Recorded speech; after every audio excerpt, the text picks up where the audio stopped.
Hello, you are listening to Dystopian Fiction Has Been Moved to Current Affairs with your hosts Marsha and Claire.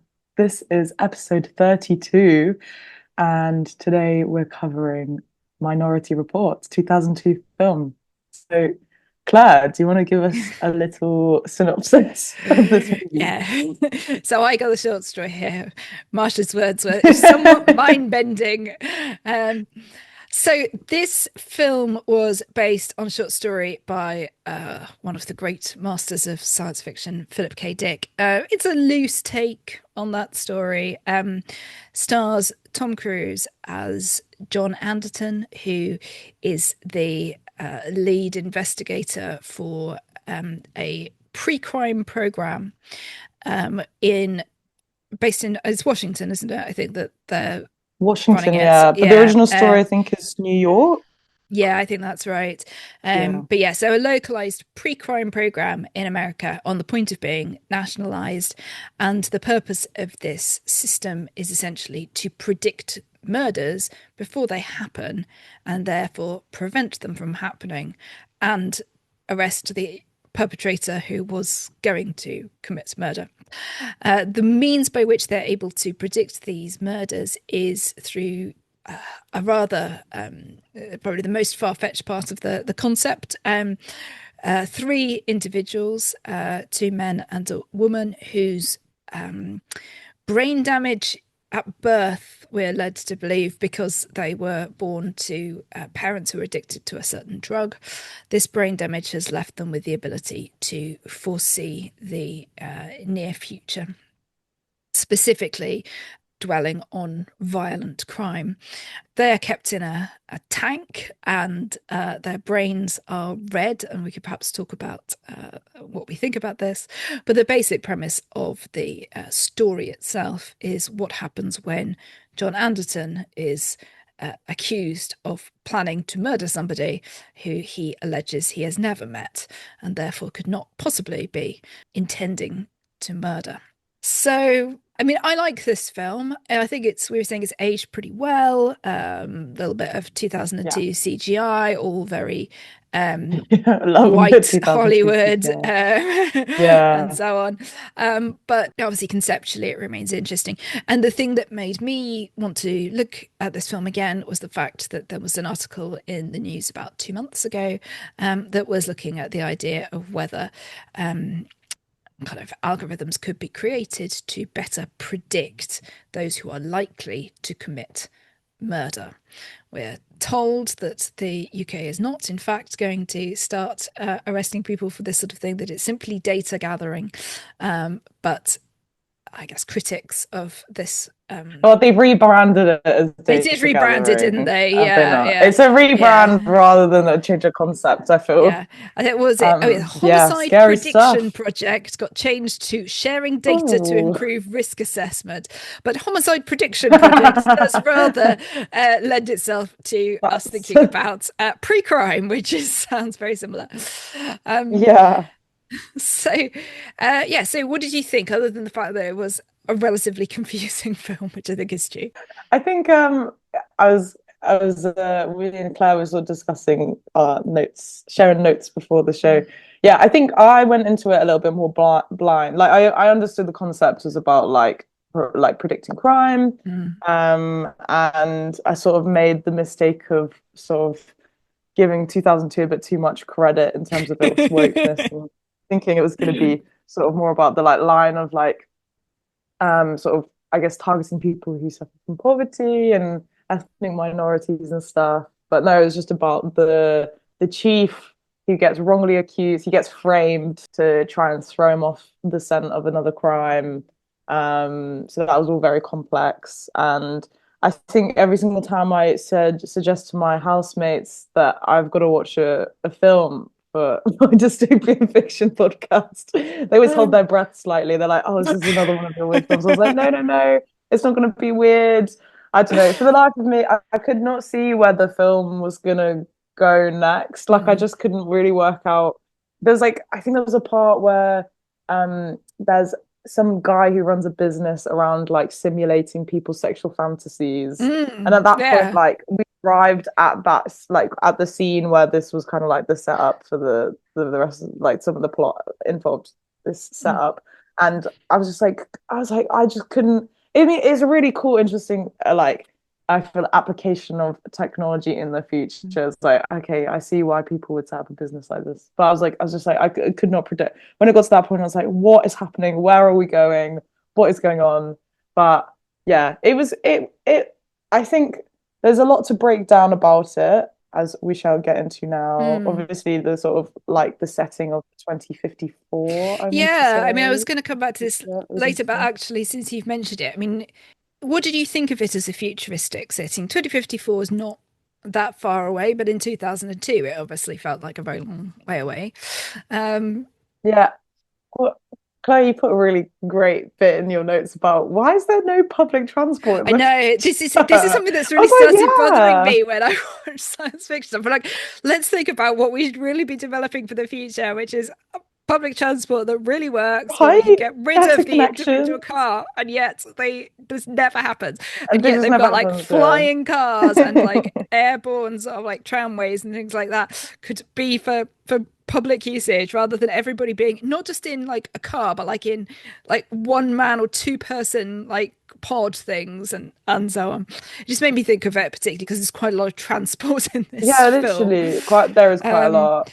uh, The sort of vetting with the weird sort of spidery android yeah, things. I hated that. Spider, Spyder. Do you see what they've Spider. done there? Yeah.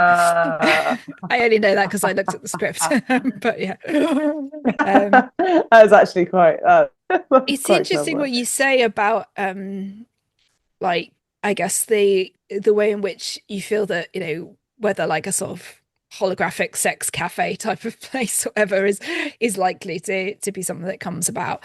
I mean, I don't know. I see that Yeah. as something that, I mean, if we think about, say, 2002, a lot of the stuff that actually I think comes about in this 2054 prediction is sort of the direction we're going, like more interactive Mm, TV and video and immersive gaming and things like that. I think, we're VR moving and that stuff. direction. Yeah, Yeah. exactly. There's quite a lot of kind of use of ways of immersing yourself, I guess, in stuff that is otherwise basically the same as video. So, that felt like the direction in which we're moving. Increased surveillance is something that we've talked about a lot and we'll talk about again. But yes, the spider being one of them, the idea that it's completely legitimate for a police service to release little metal creatures to come and climb up on you and look into your eye to check your identity is pretty horrific, as well as retinal scanning everywhere you go, like onto the tube and things like that. Yes. Yeah. You mentioned in your notes actually like the sort of way in which everybody just accepts that this is the normal way of life. Yeah, yeah. That was it was specifically there's a scene which we'll get to, but so obviously in the plot the main character is like on the run, so he gets Mm. surgery to replace his eye, but also It horrible, is a great bit. horrible That that's the surgery. bit that stayed with me about this film He for like 20 has different years. eyes. Really, yeah, yeah, yeah. And it's the part where the doctor says you can't. He's got like a bandage over his eyes. He's like, you can't lift the bandage, otherwise you'll go blind. You'll go blind Mm, forever. You won't be able to see. mm, And obviously, the police come to track him down mm, and send in these spiders into the building to try and like scan everyone in the building. And just like it was almost like this kind of comical bit where they're like, everyone's getting up to their sort of business in the apartment block, and there's someone cooking, and there's mm. someone having sex, and then there's like a domestic going on, and they're Yeah. like spiders come in, and they all just stop, get Mm. scanned, and then just continue on as normal. I just thought it was a very like, okay, well, like this, how much like this technology is kind of Yeah, it made integrated me think in. a bit of like kind of a metaphor about how easily we accept surveillance in our lives. Yeah, Really, yeah, the idea absolutely. that we just. I was thinking about this morning. I had to do some online chores. I need to change my internet provider, things like that. And you're just like everywhere you go, you're just accepting cookies and you're like giving your email address and these sorts of things, just as part of like the basic process of trying to compare internet providers or whatever you might be doing. Yeah. Then, of course, your social media starts advertising all of the internet providers to you. You know, we just, this stuff is normal. In 2002, that wasn't normal. I don't know Yeah. how we'd probably had internet in the house for 3 years by then, maybe something like that, maybe less. 2 or 3 years. I mean, I did live in a village. It took a bit of time for it to get up the hill to us, but even so, having computers in your house wasn't something that was necessarily normal in Yeah. O2. So yeah, there's stuff that has, I think, really predicted where we've gone. And the advertising thing is big as well, isn't it? Like personalized advertising seems really Mm-hmm. familiar. Yeah. I mean, not launching itself out of walls at us yet, thankfully, but emails that address you personally, things, algorithms that predict that this is what you desperately need based on your activity, and stuff. Did you notice the irony of all the product placement? Because I thought that was I really didn't. so, You delve given that in, it's like a delve in more into world that? where, like, part of the dystopia seems to me to be the idea that you're being bombarded everywhere you go with like adverts and product placement and things like that. Um, there's a lot of product placement in the film as well. Oh, is So, like, I there? think, yeah, so Sorry, Lexus. I've clearly not been No, yeah, it's all paying right. much I was thinking attention. about it because it comes up in a lot of Philip K. Dick stories. Like, Hmm. it's obviously was one of the things that back in the middle of the 20th century he was really thinking about, this idea that advertising was on the rise. And the yeah, so like Lexus, I'm just going to do them more advertising now, like Lexus and Balenciaga and what else was there? I might have written some of them down, but yeah, like a lot of specific products come up time and again in the products that they actually use in the film, and I just thought Mm, that mm. was an irony given that it's sort of a dystopian Yeah, element, yeah, but yeah. yeah. Actually, I don't know if anyone's been watching Love Island at the moment. This is a big phenomenon in my house at the Mo. Love Island is Do on. you know But yeah, no, when I worked in a boarding school, it was just like the world stopped for Love Island I and know everybody had it was disappeared the to same thing the in my like common secondary rooms. school I as did well. Like, and not get it, teachers but would join in. well, They would yeah, I like dare say love they my speaking about colleagues it did as as well. well, but I just don't get it. Yeah, it is. It is interesting. Well, that's like proper like Big Brothers watching you kind of Yeah, thing. yeah, I feel like, and like the whole like meddling with these people. I know it's all part of them, but like the producer, like if I mean, I'm sure everyone who is probably a British listener has heard of Love Island, but like the concept is like all these people, all these like young hot singles come onto this island, and then they like have to try and couple up, and there's like a big cash prize at the end. But what will happen is like all of it is filmed. There's loads of hidden camera. Like, all those contestants know this, but they'll like record different bits of like drama or private conversations that people have they're having, and then show it to everyone and like meddle with other people's lives like that. That's like proper like yeah, Big Brother's watching kind of yeah, like vibes. But yeah, the like ad placement in that is also so they have like it was like a moment where they got the two of the people to like carry out WKD, and every single angle that they took it from, the WKD logo was facing the right way. I was like, this is a really interesting can of WKD that's just like keeps yeah, turning around. But yeah, it is. yeah. That was just like speaking about advertising, just brought that up in my mind. But it's a very No. weird So film. yeah, so we're not far off some of what we see, I Yeah, late think, in capitalism. this. There Yeah, we go. exactly. So I mean, essentially this world is kind of portrayed as a bit of a utopia in the sense that no murder happens, but then we learn the ways in which this practice of predicting murder is in fact dystopian. What do we see the problems are with the pre-crime program? Okay, well, first of all, okay, the precogs are like the people, the predictions come Mm, from like vegetabilized people in a tank, mm, which they call the temple.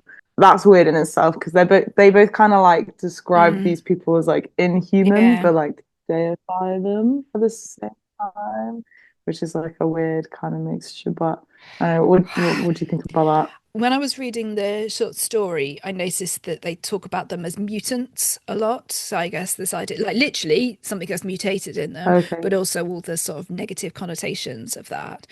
But I think there's also something about it's quite important to the pre-crime program. I thought that people kind of accept it without really delving too far into what makes it work. So they're relying on the public seeing the outcome, not getting murdered and so on, without thinking too much about what's going on to bring that about, including the fact that these people are human. And the more that you remove them from that, turn them into, I think they're described as a miracle, they're described as, close to the divine. People are kept out of the temple other than Wally, the creepy, creepy guy who looks after them, who is basically like almost like a worshipper or a priest to them. Yeah. Yeah, like a Um, priest. and they Yeah. make a really That's interesting point, which is like, well, it's was never the oracles that had the power; it was the priests, and this idea that it's really about how the information that's provided by the precogs is manipulated and put out to the public that really matters. so like almost like when we'll come back to this, but like about the sort of cherry picking and about what the Minority Report actually mean, like what there is in the movie. Yeah, Yeah. exactly. So yeah, so we've got the treatment of these people who, I guess, one of the things is, of course, like the need to remove yourself from being able to empathize with them so that you can continue to use them in the way that they're being used. And one of the themes is of the film is obviously like the humanizing, recognizing the suffering that the precogs are undergoing by being kept in the state that they're kept in, which is basically like they're kind of drugged out, aren't they? And um, just kept in a sort of stasis where all they seem to experience is the flashbacks or flash forwards to these terrible crimes, like being fed on a loop to them. And we're told they see them over and over. Like the more violent they are, the more echoes they see of the crimes. So it's pretty morbid. It made me think a little bit. I don't think I put it in the notes, but I was thinking afterwards. I don't know whether you ever read the kind of like we've talked before about true crime and the problems with being into kind of true crime and so on, but there seems to be more and more stuff about kind of like the dangers of like creating more sociopaths the more true crime people watch. um, treating it as entertainment. So people are not in fact going through what the precogs go through by being exposed to all of these crimes, but they seem to really suffer from it. So that's one problem. Yep. Okay. So unethical treatment of the precogs and manipulating them and turning them into something inhuman. Yeah. And also the lack of public kind of transparency to the public About over yeah, that over fact. Yeah. over the system, I guess. Yeah. Mm. It's just like just doesn't seem like the precogs are getting paid. Not that this is like Good probably the point. least of Yeah. their worries, but it feels like Mm. compensation sort of Yeah. caged. I don't know. Also Mm. interesting. Yeah. Um, And of course, spoiler alert, we learn that one of them, the mother, the drug addict mother, yes. in fact, got clean and wanted her child She wants her back, and back. that's She wants her back. what led to Um, this whole situation yeah. that has led to the Minority Report kind of cover up. In terms of other issues, I feel okay. So I think for me as well, what I found a little bit confusing, the sort of first example that they use in the movie to illustrate how the pre-crime system kind of works is they had there was a prediction of this man who comes home to his wife cheating on him, and he murders her and her lover, and they have under an hour to work out the location of this Mm, crime, who's committing the crime, what's about to happen, etc., etc. And I guess my problem with this was okay, so you can't arrest someone before the crime has happened because, well, it's obviously not happened yet, even if there was. In a way, I feel like that specific example was a crime of passion because that man didn't mm. plan the crime. We sort of see his actions from the point at which I think it Decides, becomes convinced that he decides not to go to work and to because he obviously convinced that his wife is meeting her lover. So I suppose there's the seed sown that leads to him yeah. murdering them. Well, so I'm confused whether, like, if I was running the pre-crime system, I feel like the only ethical way you could do it is you have to wait until the split second before the crime is committed. Sort of how Mm. it does go down in this specific example that they give at the beginning of the movie. The very split second that he's like pulling the Mm. knife and he's about But to. that's not the intention, as we were saying, isn't it? They No. only run so late because it takes them ages to find the address, and then all the houses look the same, Yeah. and so on.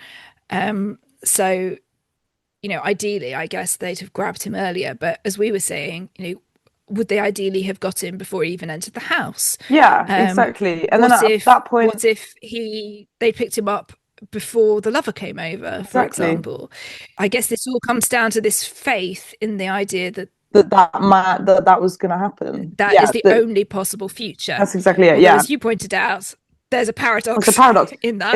Is that okay? You're claiming that this future is going to happen. It has to happen, but like the exact like we see the alternative. Like what happens is that the wife and the lover survive. No one dies, so the murder didn't happen. So how can you say that this person then committed a crime? Unless if you're like catching them at the exact point of like attempted murder, and you're like pulling Mm, back, which is what happened, the police mm, pull this man back from them. mm, But I feel like that's the only way you could really do it is to observe and interfere, like observe, like basically let the events carry themselves out, like as predicted, and only interfere in the last minute to prevent any mm, harm. I feel like is the mm, only way to do it. And then on top of that, to build on that point, is as we know, if you see your prediction happen in front of you, like you mm. watch the prediction, then you can stop that again sort of means that there's Yeah, been so awareness of the of the future allows you to future change the future. again, I mean, do exactly. So you buy that? Do you think that there is a difference between seeing it and knowing it and making a decision to change it and not seeing it and therefore not having a choice? I mean, they put a lot of weight on that distinction. I think there is a bit of a difference, but again, that's also to say, for example, in the example where there's been a predicted future of me doing something, and then I'm shown it, and I choose to do the opposite of what that future predicts. Mm, In a way, I'm also still kind of being controlled, or like again, mm, whereas the free will, because you could have ultimately also made a fake prediction, as mm, we know this guy sort of the main character sort of set up in some ways, but like if you'd showed me a fake predicted video to try and force mm. my hand or like force me to make the decision to do something else, and that's also another question of like free will. In a way, I think that one of the things that's interesting with the story as it's told in the film of John and why he would commit murder, what we learn is that his actions are predicted and he goes on the run Mm-hmm. trying to stay away from this man Leo Crow, who he claims he doesn't know at all, and yet the precogs are saying that this is a premeditated murder, which Mm-hmm. everyone knows is a very stupid thing to do Most because murders are by people in fact. So, well, as that's in, right, exactly, yeah, if you yeah. get And murdered. premeditation is obviously really stupid if you are in a society with precogs. So John knows that more than anybody. Mm. But what we learn is, of course, the premeditated element of it is that he knows that if he ever met the person who abducted and we assume murdered his son, he would kill them. So in that sense, it's premeditated. As it turns out, the man who he's set up to believe is the murderer of his son is a plant, but he would still have committed murder, regardless of the fact that it's a setup. The circumstances are such that he's right on the point of it. And I think if Agatha hadn't been there, that made a difference as well. His own investigative skills start to kind of kick in, I think, to some degree. But he's obviously expecting that he's been framed, that there is a minority report. One of the three precogs would have seen him not do it, Yes. Do you want to or explain what whatever. a minority report is to You can do that. Okay, so Minority Report, right? So we have three precogs, and they're meant to sort of see the same vision at the same time together. But every now and then, one of them can have a sort of separate vision that might be different to the other two, and it's usually Agatha who has these because she's the most That's right. Yeah. powerful. They're not, and this is also sorry. This is a part where I feel like I might have missed in the film. Are they related? Are they all siblings? No. I don't think so. I think the two boys are twins and the Yeah, girl is not related to them. it's not related We to them. learn from the doctor, who is now into producing really vicious plants that sneak out their tendrils and bite people and so on. Yeah. That's her hobby in retirement. But yeah, she basically says that these are just the three who happened to survive. There were There were lots loads of of other others, kids yeah. who died either because of the drugs in some sort of prenatal drug issue, or Yeah. because they were being experimented on. But yeah, so these are just the three surviving ones. But yeah, I mean, the Minority Report thing is obviously one of these things that brings us back to transparency, because not even John knows that Minority Reports are a thing. So it's a guarded secret between the director of the program, I've forgotten his name already, Lamar Burgess, the director, and Dr. Iris something. Iris, can't read that, it's too small. But yes, Dr. Iris, the woman who was kind of the scientist on the project. So, people don't know, because the moment there is an alternative among the three, it It's erased, undermines. yeah. Oh, and undermines the whole. Yeah. So It's that, yeah, erased, yeah, so it yeah. doesn't But yeah, so it's undermine. erased. So it doesn't exist. Exactly. Yeah. Yeah. Because obviously that would put the whole thing into peril. So it makes you realize that there's sort of, there's a false version of what they do where it's infallible, that's necessary for public relations purposes. Hmm. So again, a kind of bit of a conspiracy in the background there. So yeah, we end up with this paradox anyway, that like the moment that you prevent a crime wasn't committed, and yet the penalties are really, really strong for these perpetrators, would-be perpetrators of crime. Does it seem just in the circumstances? They're kind of confined as vegetables, guarded by a man who plays the organ at them all the time. This is again what I kind of don't also kind of didn't understand is like why are these people vegetabilized? Especially, Mm, yeah, I mean, obviously part of I feel like this whole conversation about free will, you kind mm. of often get the sort of Robert Sapolsky sort of Oh, we're business back with our coming in. favourite. Back at our favorite, as always. Love a bit of geneticism, genetics, even, and Robert Sapolsky. But like so obviously his kind of whole argument is that free will doesn't exist. Mm, And it's all kind of down to our genetics and mm, things we can't mm, control, and our epigenetics, which is obviously due to our mm, environment. Yeah, I mean, there's different controversies about it. But yeah, one of the things he suggests is that since we don't have any free will, that blame and praise are misplaced, mm. since we don't have control of our actions. And as a result, he argues for a justice system which focuses more on prevention and rehabilitation, which is kind Mm. of what they have going on, is the prevention, Well, the prevention, prevention, not the not the rehabilitation. rehabilitation. So It seems such a like opportune moment for rehabilitation if we're exactly. told that by seeing your would-be crime, you change your behavior or like your response to it. Yeah, maybe they should have, when you get caught out speeding down the Mm. road and then you get enlisted, and like you either get points on your license or you go do like a class or something. Speed awareness Speed course. awareness I may course, have had to do that murder twice. murder awareness Yeah. course. Awareness course. Yeah. Uh, Yeah. I don't know. It sounds like a pretty good, because then exactly. I feel like a lot of people, a lot of times why crime happens is because there's not enough like safety nets for people, social safety Mm. nets and other Mm. things. And obviously, at the moment as well, right now, like young people are like more sad than they've ever been before, and Mm. all like the male loneliness epidemic and all that stuff. Mm-hmm. You know, all sort of, it should be a red flag to be like, oh, these people need help. Maybe we should Yeah. direct our resources and funding into Yeah. like supporting them before they've even Yeah. had this crime. For example, e.g. with a man and his wife cheating on him, horrible. Obviously don't promote sort of Mm. adultery, don't like that, that's not very nice. But I obviously he probably needs support, and also Mm. like social support, and Mm. especially with sort of his wife and things, maybe a bit of therapy, all sorts of things that could be done. And he's not even done, like, if that had been stopped before the point that he'd sort of picked Mm. up the knife and began attacking his wife, I feel, Mm. yeah, I don't know. That's where we need to focus, Yeah. not on pre-crime, not nationalizing pre-crime, No. but No, exactly. yeah. So, I mean, I was thinking about this, and it did feel. I mean, first of all, there's a kind of conservatism to this idea of kind of, lock them up and that's a solution. There's something quite American about it, where prison is, huge, huge, huge numbers of people in prison, and also the privatization of prisons and the business element and so on.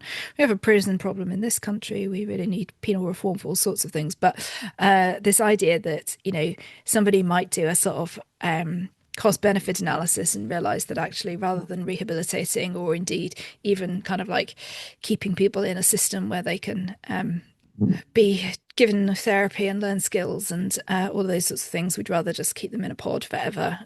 Yeah.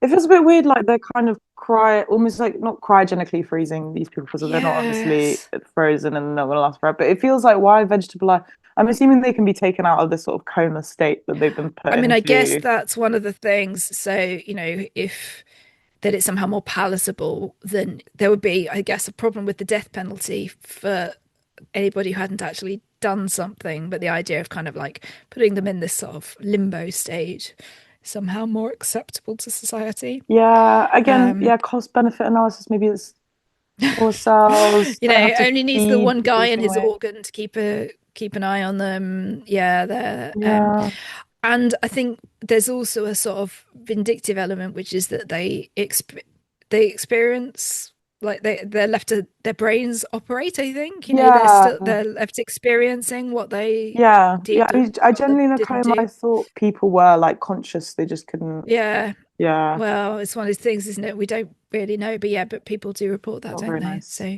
Yeah, I mean, we have crime prevention systems obviously in place. One of the ones that you have to be trained in as a teacher, for example, is the prevent strategy. So the idea of identifying children who may have been manipulated or brainwashed into things that may lead, to terror organizations and things like that. So radicalization, basically looking out for radicalization. It's, I have to say, something that you have to do your course on every year or whatever. I mean, these things change each year, but you have to be aware of the policies and so on. Unfortunately, what it tends to do, I think, is to lead to, as with many of these things, a bias against certain ethnic yeah, minorities, sort of racial Islamophobia, profiling. particularly. Yeah, Yeah, exactly. Um, and this difficult balance, I suppose, between sort of factually what I guess we know are the groups most at risk. So if we're thinking about, boys and young men, for example, as you were just saying, kind of loneliness, but coupled with that, the idea that this may lead to extremist behavior in terms of misogyny, and there's more stuff going on with education yeah, the there. sort of red But pill movement. yeah, but are we then Yeah, just sort of saying, okay, so if somebody is lonely male and um, lonely. Yeah. and therefore vulnerable to being manipulated into these groups, are we then saying that they're a likely criminal rather than saying no, they're a victim of their own loneliness, of poor education, of bad community facilities, perhaps of parental neglect, all of these things that may play in. So education matters there, but there is a demonization, I guess, and also people with mental illness, for example. This is always a question when some kid shoots up a school in America. Oh, he had mental health problems, and I tend to think, well, I have mental health problems, but I haven't ever felt an inclination to initiate a massacre. So, yeah, these things I think are problematic, but it often seems like the investment in proper crime prevention, which is lifting people out of poverty, as you say, providing safety nets, allowing women to escape abusive relationships, allowing people not to end up in situations of desperation, homelessness, and so on. Proper drug rehabilitation, because obviously, and I guess, cracking down on the war on drugs and so on, but what leads people into lifestyles that then trigger them entering, be more likely to commit crimes. And so much of it is to do with low levels of education, poor work opportunities, backgrounds of poverty, not having any safety net to fall back on. I'm not saying that those people will necessarily commit murder, but if we're thinking about proper, recognizing what leads to crime, then you have to deal with social issues. And there is something that brings me back to that idea of like the miraculous. Oh, good, we've got three people who are going to, through their brainwaves, predict murder, and therefore our social problems, are solved, so we don't need to invest in anything else. Whereas we know that, John, who first of all is somebody who everybody thinks couldn't possibly commit murder, but we're told actually could. But then there's the sort of the dark side to his life where he is lonely and dealing with his grief, and he's a drug user. Little disposable like drug vapes. I thought that was quite a nice prediction Yeah. of the future as well. Yeah, Yeah, yeah. not that we can get disposable vapes anymore, but Still being similar kind sold of thing. apparently though, even though they've been Oh, banned I by know. June. Yeah, it's a recent BBC Yeah, article, but yeah. No, there was a bust in Ipswich, one of the crucial bits of vape recent local bust. news. A big vape bust. Yeah, along with the person whose pet skunk has been recovered. Oh, It's very nice. exciting news. Oh, I'm very happy Yeah, for the pet yeah, about skunk. 8 miles from home. Who wants to keep a pet skunk? All right, okay. This is what happens in my local world. Um, the other thing it made me think about was like how to create a community where crime is reduced. You've also got to have a police system that you can trust, and this is a very good example of how actually power hunger leads to a corruption within the system. And isn't that very similar to kind of ingrained issues around cops who want power, and how it feeds into Mm, racism and so on? So mm. um, I suppose we're led to believe that the precogs, of course, have no bias because they are just seeing what is going to happen, um, And in a I very think localized way. they're said to only live in the future, or they only see the future, like they can't Yeah, experience yeah, anything outside, which we yeah, obviously see when Agatha is kidnapped. Um, yeah. but that's not true in that Slash she released.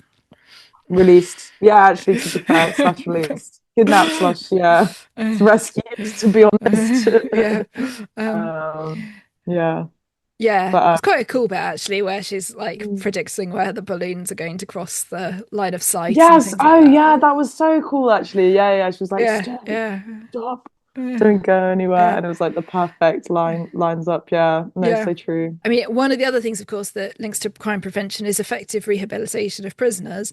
We don't know what's happening to non-murderers, but Yeah, clearly yeah. rehabilitation What other doesn't seem kind to of be high on the crimes? list. Yeah, well, I wonder how like the other sort of like just sort of maybe sort of petty Yeah, I crimes don't know. like stealing and things. I don't know actually if I could. Yeah, yeah. The other thing that it made me think of was what about manslaughter? So Yes. intent is obviously a really important part of British law and a lot of legal systems where, whether you mean to kill somebody has an impact on how we legislate over the crime. But yeah, I So do think they, I mean, as yeah, violent deaths, as they see manslaughter, exactly. I there's think still a yeah, it place doesn't for the get court. predicted in the end, I guess. Because it wasn't intended and Because it wasn't therefore it's, intended. So yeah. therefore, yeah, and I guess it must be.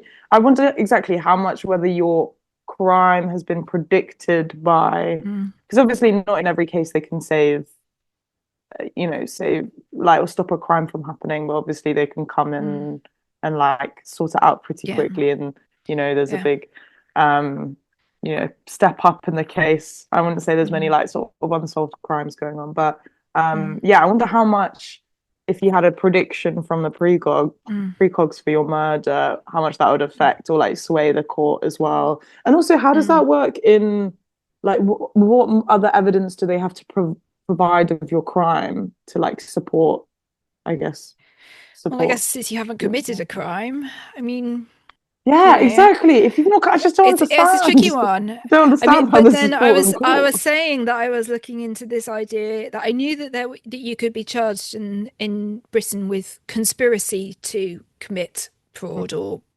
murder or whatever. There's a number of different conspiracy laws, and so if you don't murder somebody, but you have conspired to murder them, and there is evidence of that, so I guess there's written evidence, and you've gone out and bought the axe and the shovel and so on, and you've told your best friend that you're going to do it, and there's evidence of this, but then you're caught, given that their maximum sentence for murder would be life imprisonment. Therefore, you can be imprisoned for life for conspiracy to murder, even though you didn't kill anyone, which strikes me as something of the same problem Mm. because you didn't go through with it. I mean, maybe you would have done if you hadn't been caught, but you didn't. Well, exactly. Well, and I also mean, again, they've intervened in the course of events, so you never know. You never know whether yeah, there was an yeah. element of free will, whether it was decided for or Mm. against. Yeah, And I guess that the worry there is, however much we're told that, the Home Office isn't intending to start predicting homicides and things like that, is there a risk with when you've got pre-existing kind of laws like that, that in some way there's already questions, aren't there, about, somebody's like, so if somebody, like a police investigation, they'll check somebody's criminal record and they'll say, oh, yeah, well, this person has a criminal record, so they're more likely to commit a crime in the future, which may be statistically true, but it does create a kind of bias when they're going around finding suspects. But then I wonder if there's a system in place of like an algorithm, you put them in and basically say, how likely is it that this person would commit murder? And how, even if that's not admissible in court, at what point does it become a tool that the police can use, for example? Oh, it's just data collection. It's just adding to our picture of somebody. I know AI is something that you're obviously more aware of, and I was wondering, given the way in which AI could be used to sort of sort people in this yeah. manner, So like what? predictive power. I mean, so Yeah. there's already AI sort of like studies on AI being used to sort of predict cybercrime and like being able to Hmm. detect it being used as like a system to detect when there's like suspicious activity going on Yeah. with like cybercrime and stuff, which I think is, I mean, obviously AI is like a digital tool anyway, so it's kind of like Mm. I think it's Yeah. more on the level. And I also think with like preventing cybercrime, like fighting off cybercrime, it's like okay, the other person on the end, like on the other end who's committing the crime, again, like you're not going to be directly like running into their house, like No, I arresting guess them, that whatever.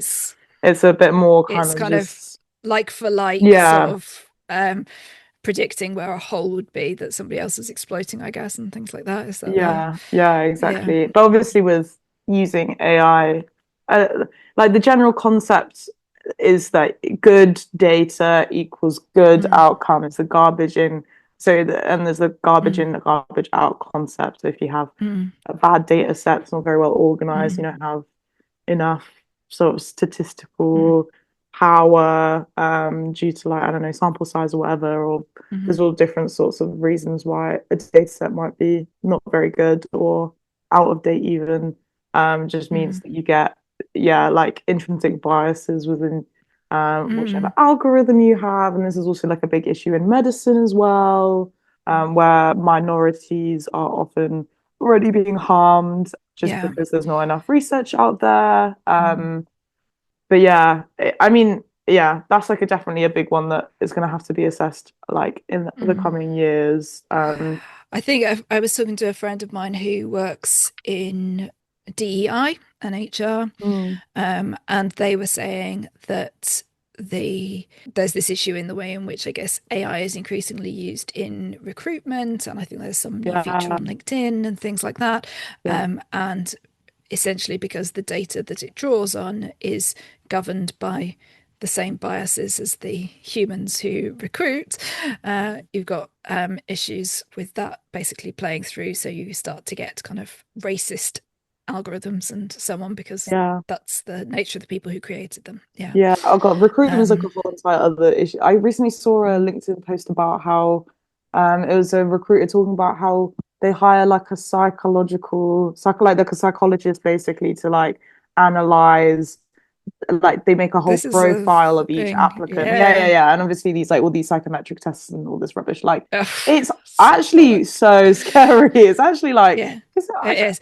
I just This bollocks is just so prevalent, and I just think, especially in kind of a certain business world, but then it's taken over into like other models as well, Yeah.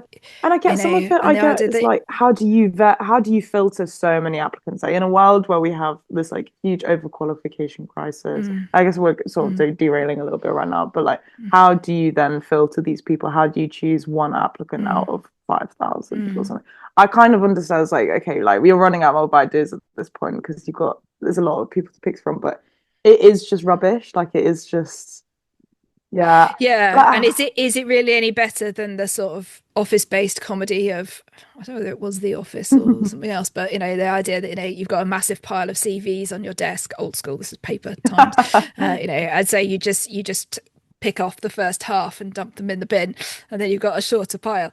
Is that really any different? no, No. literally, I don't think it really is. I don't think it is. Yeah, yeah. Which sucks, but that's like a whole different So there conversation. you go.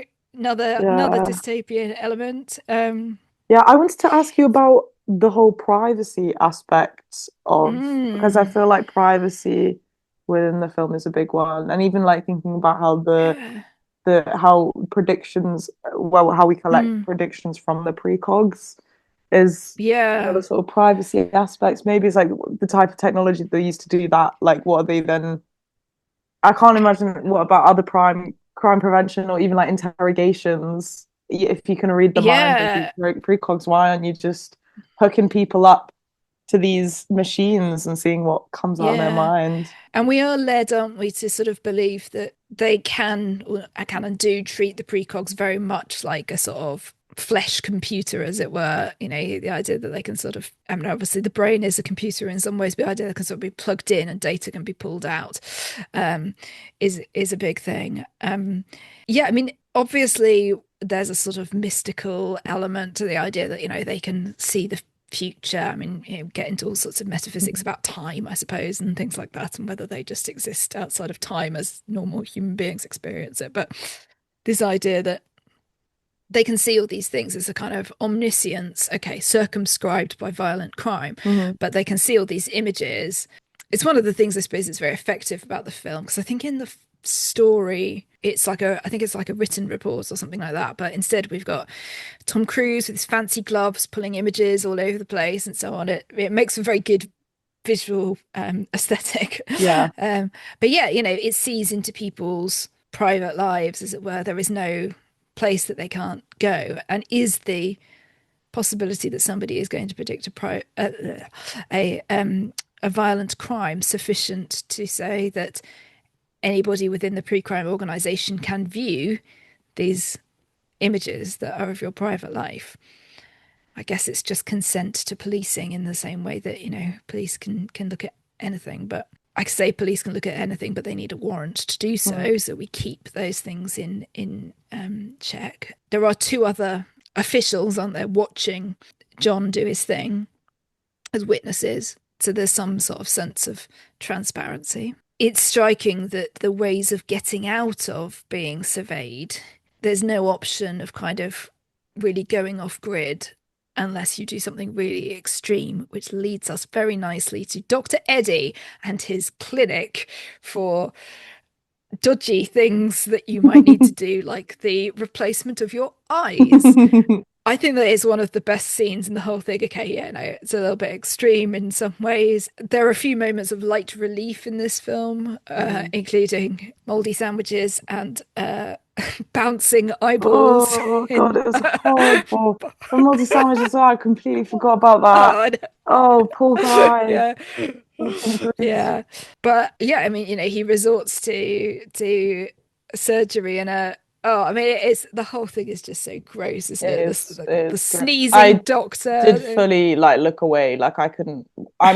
It's funny because I'm a biomed student, but thankfully I don't do stuff like anatomy. So, well, I didn't choose to do anatomy, but I don't think I'm particularly squeamish. I just hate the idea of like, oh, and just like when they as There's well. something about eyes, Yeah. particularly there. I Oh, don't know. I was watching House recently, and they were doing something with somebody's yeah, eyes, yeah. and I was just like, House is like it's like the new Grey's um, Anatomy that everyone loves. I don't know when this kind of came along, but everyone's loving I've a bit of I've seen House. it before, but yeah, I don't know. There's something, I don't know, it's slightly sort of masochistic of watching a program where the doctor doesn't ever give up until he has cured his patient. I mean, okay, yeah, it doesn't always work, but He also this sometimes idea. always seems to be right. Like there's no like evidence. He just has Or an in fact, I intuition. was thinking about this, like he's always right eventually, but he does like a whole ton of stuff wrong Yeah, first like the normally. worst Like, doctor we ever. nearly killed them doing this, and therefore we now know that they don't have this disease.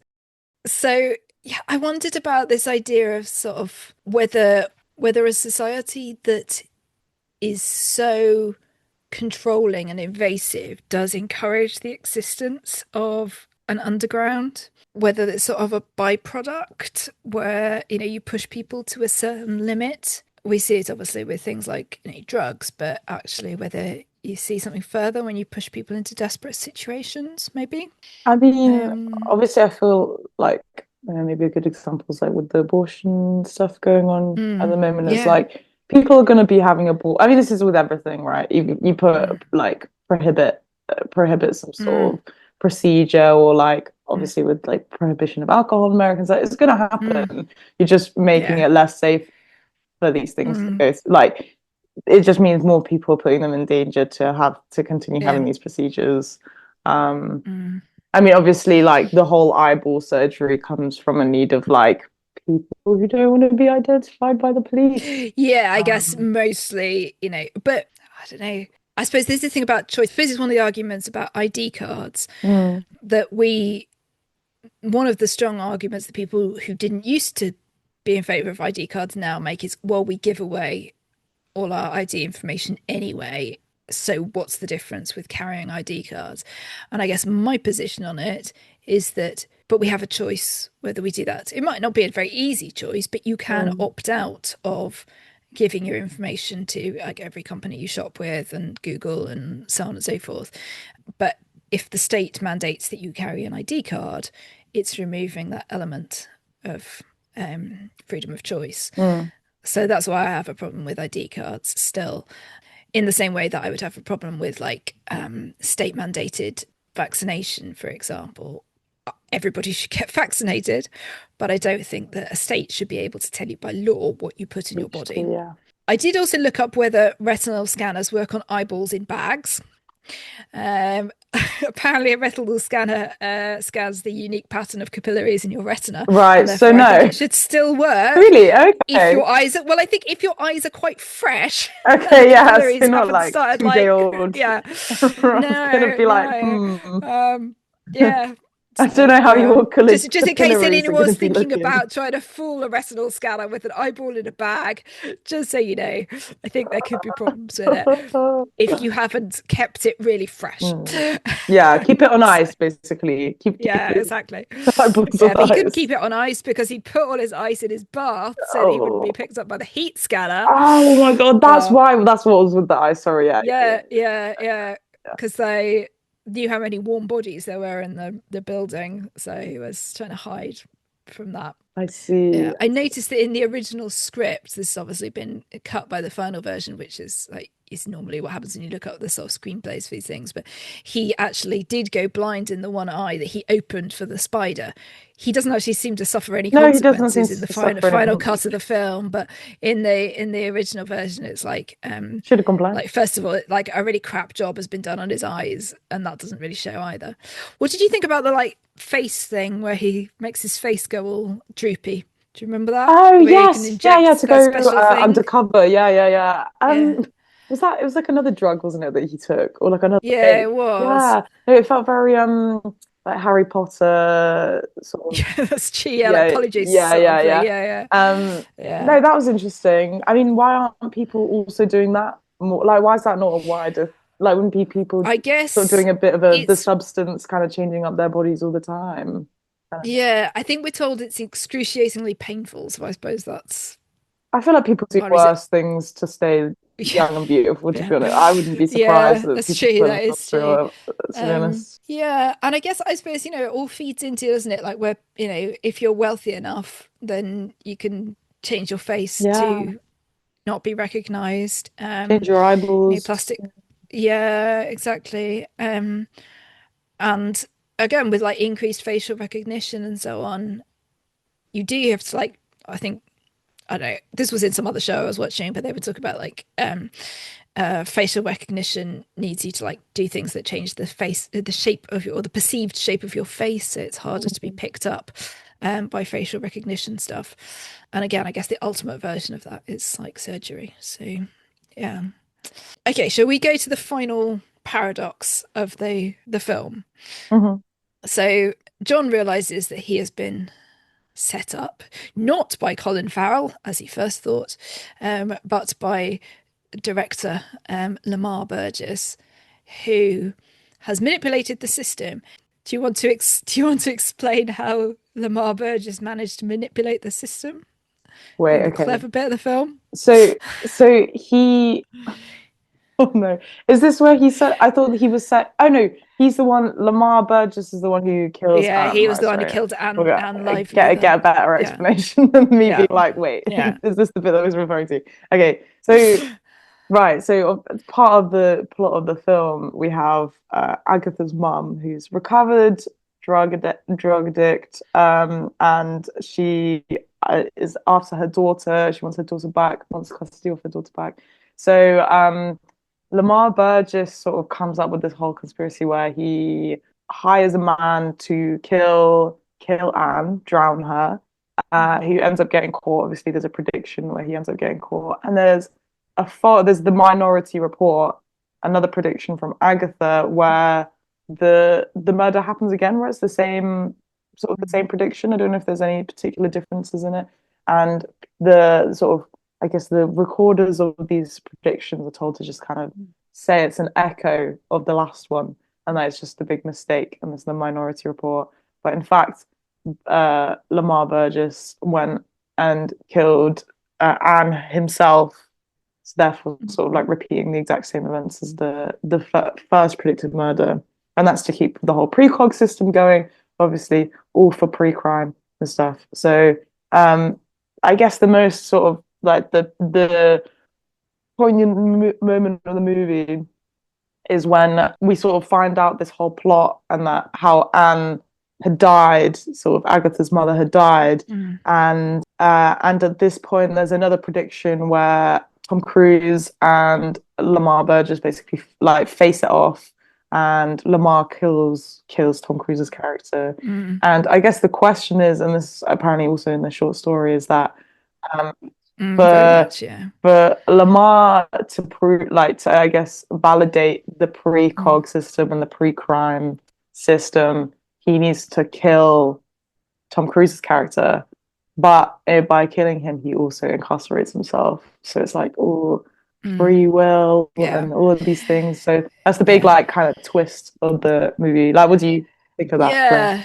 I mean, I think it comes down, doesn't it, to this idea that, firstly, I suppose any system, if we just treat the precogs as kind of technology for a minute, even though we said that's off ethically unsound, but that any system is only as good as the people who control it.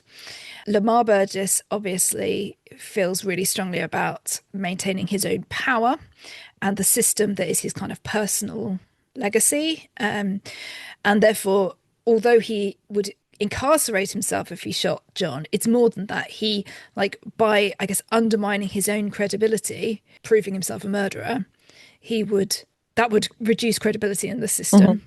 You know, nobody wants to nationalize a system where the guy who runs it invented it is a murderer. But yeah, if he doesn't do it, he also undermines the system because he proves that, you know, there is a choice. And by shooting himself, all he really does is absent himself from the fallout Yeah. from what To be happens. honest, So if I was him, probably do the um, same. So it seems like a bit of a complicated thing to put yourself through. this ultimate sense of, you know, if you have that much, I guess, sense of your own sort of self-importance, you put so much value in your own power, then taking your own life is an obvious kind of way of ending that rather than seeing your own downfall. It's worth saying that not only does he kill Anne Lively in a very cunning fashion, we're told, aren't we, that the only thing that's different is the way in which the wind on the water is moving, which Colin Farrell notices, and so he ends up dead. What's not clear there is, so it's because Agatha is offline, isn't it? So there is no, I don't know what he'd have done if the precogs had been online. But anyway, and I also wondered whether there wouldn't have been an element of premeditation there, like Lamar Burgess would kill anybody who confronted him over the truth about Yeah, yeah. Anne Lively. But I guess But I it's suppose, only at the point that like that truth is about to be revealed that the I guess the prediction will I come. Like guess it wouldn't the just be so like yeah, faceless yeah, figure. Lamar Burgess with a gun. Yeah, that's Um, true. That's true. yeah, Yeah, it's always like specific yeah. figures, isn't it? Yeah. So yeah, poor old There Colin must be like Farrell. a threshold at which the like events. So I think eh, for me, maybe the way I'm comprehending it is that okay, there's like obviously there are different realities that they that could go that could Mm, happen, but there has to be like a threshold that mm, is reached of like the sort of I guess domino effect of events before you yeah. get a prediction. But after the predictions, Mm, things can still change anyway. It just needs to go down a certain yeah. path for Mm, it to have happened, I mm, guess, yeah. if that makes sense. Yeah, absolutely. And we're obviously led, aren't we, to think that it's kind of the self-awareness brought about by seeing your own crime that would open up Yeah. alternative futures. But you surely have to concede that even like if we take kind of Sapolsky's view that, it's biologically determined what action you would take in those certain circumstances, external factors must surely play into whether you do or don't actually take that action. Like, for example, when Agatha intervenes with John and the not actual murder of his son. Mm. Oh, it's very It is complicated, quite isn't it? complicated. So there you go. Anyway, satisfying ending to the film, at least, because Agatha and the twins get to go and live in a house in the middle of nowhere where they don't get so worried by Yeah, by the visions future. and yeah, and just get to sit and read books in their Yeah, cute little living the life. cottage, which frankly seems okay. Okay, so main message from this other than I'm always waiting for this last question. Main message. Main message. It's probably overall main ethical message. Don't try and do predictive crime prediction because of all of the issues that we listed. It's bad. And yeah, that yeah. maybe a bit more like sort of movie moment. I guess was what with Lamar Burgess and Tom Cruise facing it off and Mm, saying, "Do you believe mm, in the system that you've been protecting this whole mm, time? And if you do, then you will probably kill me. And if you don't, well, if you believe in free will, then you won't. But everything you've yeah. been fighting for will come crashing down." And I think that was a pretty interesting Mm. message about choice. Yeah, it really is, isn't it? And I guess it does raise these big questions about where you have systems of great Mm, significance, political justice, police, whatever. There have to be checks and balances and transparency because otherwise you end up with the Lamar Burgess type yeah. character who, even with the supposedly faultless system, can manipulate it to his own benefit. And also that without proper transparency, you end up with, oh, the end justifies the means. We need Agatha. She'll save so many lives. It doesn't matter if one was lost in the because of her Mm. mother. Um, and people with precognitive abilities are people and should not be kept in tanks. Yeah, real. Should you meet one? Should you meet one anytime soon? Yeah, Yeah. if you see someone in a tank, say no. Yeah, exactly. Yeah. Oh, that makes me think of those poor orcas who have been left in their tank and just Ending it gonna on a die sad there. note here, Claire. I Sometimes we know, have to do we that. do. Sometimes Well, reality is sad. Right. that's true. Not all Yes. shits and giggles the whole way. No. Obviously, the rest of the time, what we talk about is really cheerful, I find. So, thank you very much for listening. We are trying to get back into our Yes. regular habits. It's all a bit dependent on work and study Mm. commitments and so on. But we hope to be back with you in a couple of weeks. Topic TBC, because I realized we didn't discuss that before we started recording.